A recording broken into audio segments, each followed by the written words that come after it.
Laning is without a doubt the most important part of the whole game, regardless of what role you're playing. Sure, as an ADC, it's easy to feel like the time in the match when you have the least impact, especially compared to what your support can do. But getting an early lead during the lane phase sets the stage for the rest of the game. It's so much easier to translate a meaningful early lead into a clean win rather than having to fight tooth and nail from even or behind to taste the victory screen. And while there's a billion matchups you need to learn, mechanics you need to work on, and wave management techniques you need to do to be a good laner, there's usually a very simple way to break down how to make the most out of almost every stage of the lane. In this guide, we'll be covering the 3 phases of bot lane, what they are, what you should be doing during them, and making things simple so you always know what you should be doing to win lane. And everything you're about to learn has been tried and tested to work in all ranks of solo queue, even with the worst teammates imaginable. And we'll let you in on a little secret. League of Legends literally needs to be played completely different in Gold, Platinum, and Diamond than what you'll see in high elo streams or pro play if you actually want to climb. That's why at Skill Cap, we specialize in teaching how to improve and climb from the low elo perspective. You know, the ranks you're actually stuck in. Our service has been proven to work for years, and that's why we offer a rank improvement guarantee. Join the hundreds of thousands of satisfied Skill Cap members by clicking the link in the description below. Alright, let's get into it. These 3 phases are simply based on what you're currently doing with the minion wave. The neutral phase is when the waves are about to collide with neither side having an advantage. There's the aggression phase, where you're the one with the minion lead. And then there's the passive phase, where you play carefully while your opponents have wave control. We'll cover what you should be looking to do during each time, so you always have a good idea of what your goals in lane should be. Let's start with the neutral phase, of course. This naturally occurs at the start of the game when waves first spawn, but it can also happen anytime the 2 waves collide again in the middle of the lane, just like how they do in the beginning of the game. During the neutral phase, the first thing you want to ask yourself is whether you want an aggressive, aka pushing wave state, or a passive one, where the wave is pushing into you. The 2 things you want to consider is not only your own matchup, but both types of junglers as well. You really want to weigh the pros and cons of the value of pushing waves and playing aggressively versus the risk of being ganked and pressured off the wave. For example, if you're playing Caitlyn and Lux versus Ezreal and Leona, you really want to consider pushing when you see a neutral lane state. As you know from our many matchup guides, it just makes sense in that matchup to always keep the wave shoved into their tower. But you also need to account for the enemy jungler. What if they had a Rammus, for example? That's a champion that skips camps all the time, and primarily spends most of his early game looking to gank lanes constantly. Again, during the neutral phase, you really want to consider these things. Weigh the benefits of having the push into your opponents relative to the risk you always take when you're the aggressor. As an example, let's take a look at the game from this Platinum Elo Jinx. Knowing what you should be considering, let's take a look at the information present. Jinx is versus Caitlyn and Xerath, while her support is a Nautilus. Meanwhile, the enemy jungler is a Rek'Sai. With that information, do you think Jinx should play for an aggressive phase, or hope to go into a more passive phase early into the game? Playing passively early should be your immediate instinct in this lane. For one, it doesn't make much sense in this specific matchup early on. As we always mention, if you're pushing the wave into your opponents, your melee engage support is never going to do the one thing they're good at, engaging. You can tell just by looking at this Nautilus by how lost he looks this entire time. He has absolutely no idea what he should be doing with the wave like this. Not only was an aggressive phase bad for the matchup early on, but it's also not very good in regards of the jungle game plans this game either. Jinx's Lilia started bot side, so she's not going to be on the bottom side of the map. Therefore, pushing doesn't guarantee that they have a counter gank available if the enemy Rek'Sai comes bottom. Not only that, but an aggressive phase by pushing may help them find a Scuttle Crab rotation when it spawns, putting their Lilia firmly ahead of Rek'Sai. Again, not doable if she's pathing top. So, not only was Jinx's choice to go for an aggressive phase bad in terms of her own lane matchup, but it also made no sense based on the junglers in play. As a result, she and Nautilus end up being ganked since their wave was in such an awkward spot the whole time. When we put things this way, the mistakes we're looking at seem pretty obvious, don't they? So, to avoid making the same errors as this Jinx, whenever you find a neutral lane state, Just ask yourself these questions and you'll run into these issues far less often in your own games. Now, the final thing for the neutral phase is how to convert it to either an aggressive or passive phase. We saw the aggressive version just now.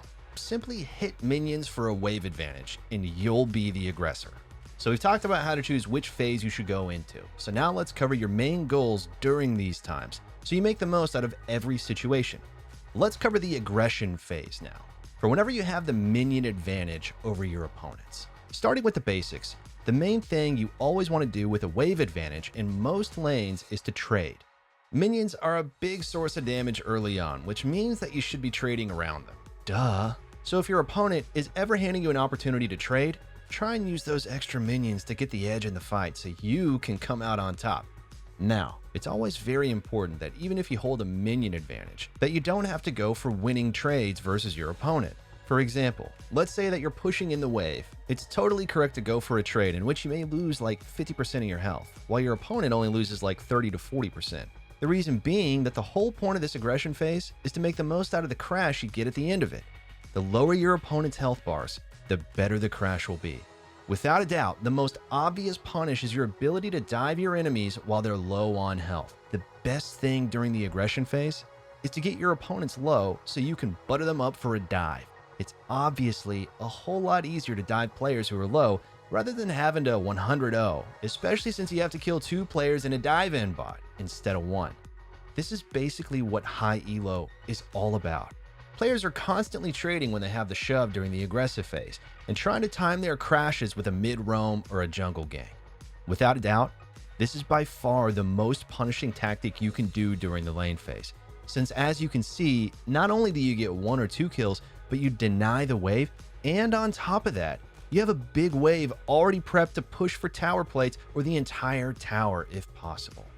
Now, of course, coordinating dives in low elo is much less likely to happen, or better yet, it'll go horribly wrong because everyone misplays it, but we do have to mention it though, since this should be the main thing you set up all the time during your aggression phases.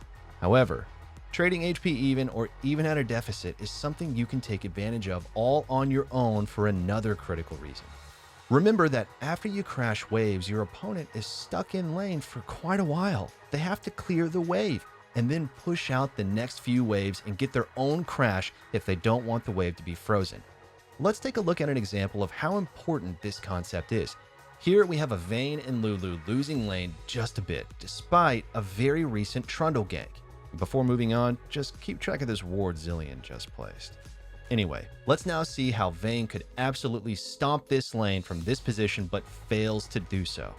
Despite being down in health, Vayne does have the minion lead, and as in the aggressive phase, you can actually see that her Lulu recognizes this, as she's positioning very threateningly, which Vayne should technically be matching a bit more. As the incoming wave collides, Vayne begins to finally realize that she does hold the advantage and that she should be playing aggressively. Before crashing the wave, she trades alongside her Lulu. Now look at their total health bars. Kai'Sa and Zilean are technically ahead, but that doesn't matter since they're stuck under tower. The other major reason that you should be trading your health liberally during the aggressive phase, besides diving, is that you'll be able to restore resources before your opponents have a chance in 2 different ways. First, with honey fruit in the river. A good tip if you don't know is that the honey fruit spawns at a random time between 6 and 6.5 minutes. So, if it's past that time, you could go into the river, take it while your opponents are stuck at tower, and come back with a health lead. In this example, sadly, it's 6 minutes, but they're not guaranteed to spawn yet, so Vayne looks to base. Sadly, this is why she should have been paying attention earlier. Her base gets delayed, so she should have chosen another brush to recall in. If she had, she would have gotten back in time to prevent Kai'Sa from crashing this wave. Of course, this low elo Vayne is making a big mistake here, showcasing her lack of understanding of the true value of her earlier trades during the aggression phase. What was the point in these earlier trades if you're not going to punish them anyway? It's not her responsibility, but Vayne should be giving up some CS here to chase down the Kai'Sa and either cancel or relay delay her recall. This is Lulu's job. But in low elo, it's up to you to recognize this is a game-winning moment, and that if your support isn't going to do it, that you should. The entire point of the aggressive phase was to diminish your opponent's resources, so you could come back and keep them in lane to force them to make a bad recall. Then you punish by either taking dragon, turret plates, invading, etc. when they eventually leave lane.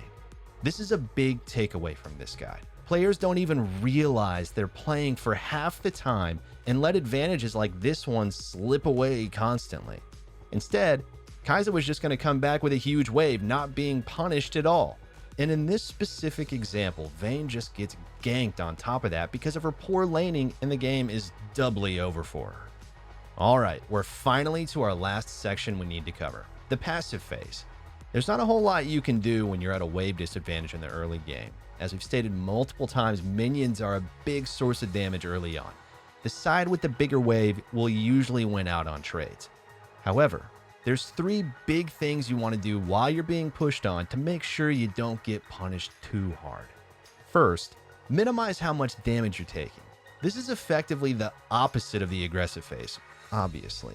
If your goal when you're pushing is to trade, then your goal when being pushed in is to not trade. Simple, right? You want to remain high HP in the case of dives, or to avoid being forced to stay in lane with low resources when the wave bounces back. As for playing passively, you can just try to last hit as slowly as possible and allow your opponents to hit the wave more like you so that it pushes towards you. Or you can do as this Ezreal and Yuumi did in this example. Drag the wave and make the waves collide closer to your opponent's side of the lane. This way, due to the even minion rule, the enemy's reinforcing wave will arrive first and push it to your side of the lane, allowing you to play passively. This was definitely a good choice versus Draven and Nami, who are definitely the better bot duo early on, which makes a passive phase way more appealing. That's simple enough, but here's the second big thing you want to try to do. While not taking too much damage, you really want to thin out the wave as much as possible before it crashes into your tower. There's 2 reasons for this. 1, you want to minimize the impact of the crash as much as possible. Remember that your opponents get a ton of options after crashing a wave, such as recalling, diving, roaming, etc.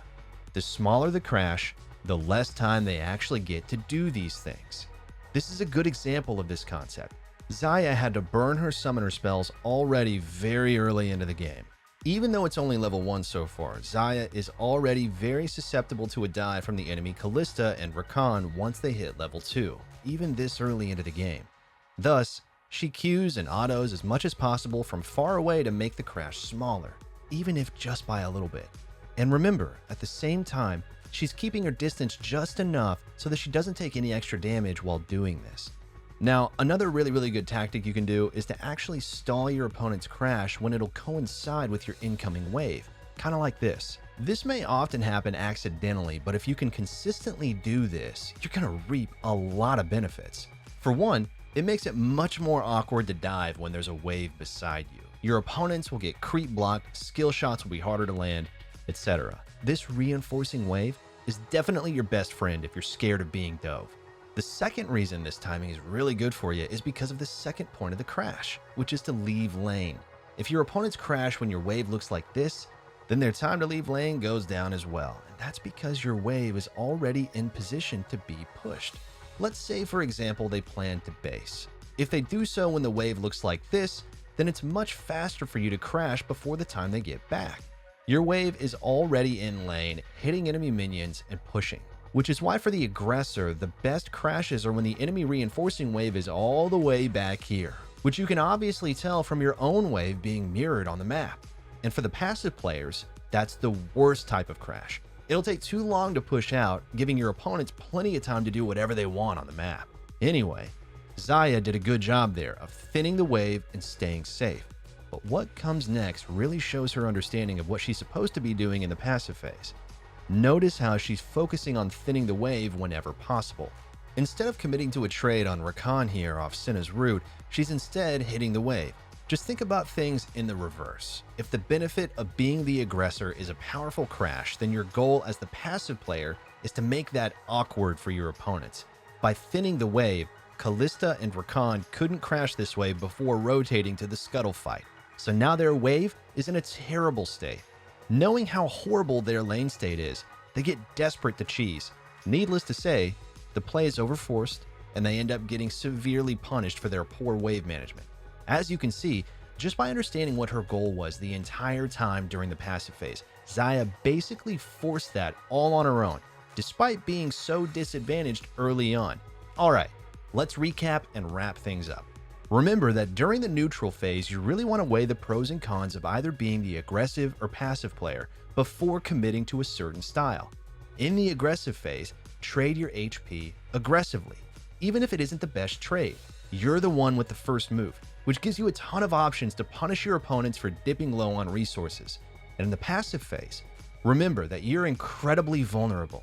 Keep your health high and prevent big crashes at your tower. Alright, before we wrap this up, let's tell you a little more about Skill-Capped. So we offer a 5-division rank up guarantee, and we think that's a pretty crazy thing to offer. It's kind of like a gym membership guaranteeing you'll get ripped. Your local gym would go bust if they offered that, right? Not us. We've offered this for years because our service really does work. It works so well, in fact, that we're able to produce by far the largest catalog of premium league guides on the internet. We add over 20 videos a week with over 2,000 guides curated into over 270 courses.